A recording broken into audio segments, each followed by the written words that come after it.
देखिए, सीधे तौर पे है कि जिस तरह की गिरफ्तारी की गई थी बिना किसी सॉलिड पड़ताल के, बस हटा देना है इनको चुनाव से, जिस तरह हेमंत जी के साथ किया, जिस तरह बाकी लोगों के साथ किया और करने की कोशिश कर रहे थे।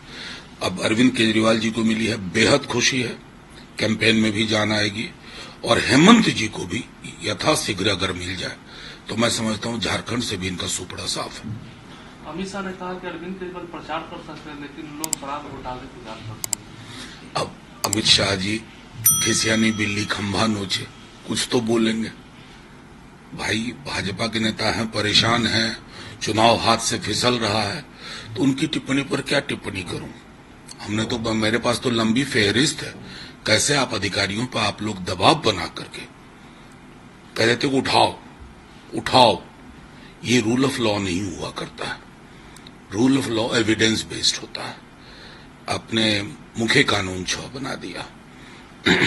राहुल गांधी ने कहा कि मैं किसी भी मंच पर सार्वजनिक तौर पर प्रधानमंत्री से बहस करने के लिए तैयार हूं, लेकिन मैं जानता हूं कि वो मुझसे बहस नहीं करेंगे। देखिए, कायदे से कई देशों में ये परंपरा है कि जो दावेदार होते हैं या जो 2 लीडर होते हैं, इवन अगर देखेंगे तो प्राइमरीज के लिए भी अमेरिका में या कई अन्य देशों में बहस होती है।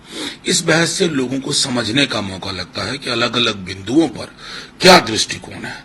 जाहिर है कि प्रधानमंत्री जी बहस तो करेंगे नहीं, ये हम भी जानते हैं, क्योंकि जिनकी बहस की शब्दावली भैंस, मंगलसूत्र वगैरह वगैरह हो, तो उनसे क्या अपेक्षा की जा सकती है। अमित शाह ने कहा है कि कांग्रेस भारत को डराकर पीएपी को पाकिस्तान देने की कोशिश कर रही है। अमित शाह जी बहुत गंभीर पद पे है, बहुत महत्वपूर्ण पद पे है, उनको इतनी हल्की बात नहीं करनी चाहिए। ये हल्की बात करते हैं ना तो अपने पद की गरिमा का भी वो उसमें स्खलन होता है, उसमें मुश्किल होती है। मैं समझता हूं कि सरकारें आएंगी जाएंगी, चुनाव फिर होंगे, लेकिन अमित शाह जी इस तरह के बयान ऐतिहासिक रूप से दर्ज हो जाते हैं।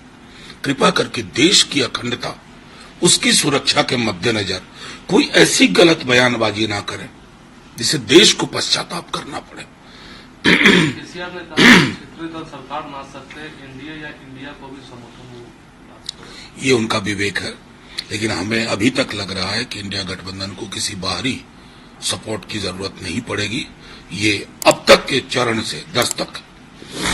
अच्छा, ये उद्धव ठाकरे ने कहा है कि मोदी जी का नाटक वो 4 जून में देगा और 4 जून के बाद कहना प्रधानमंत्री नरेंद्र मोदी के नाम से नहीं बल्कि सिर्फ नरेंद्र मोदी के नाम से जाना जाएगा। जाहिर है जब कोई प्रधानमंत्री नहीं रहेगा बस उसमें भूतपूर्व लग जाता है और कोई फर्क थोड़ी आता, व्यक्ति वही रहता है, बस वर्तमान की जगह भूतपूर्व हो जाता, इतना।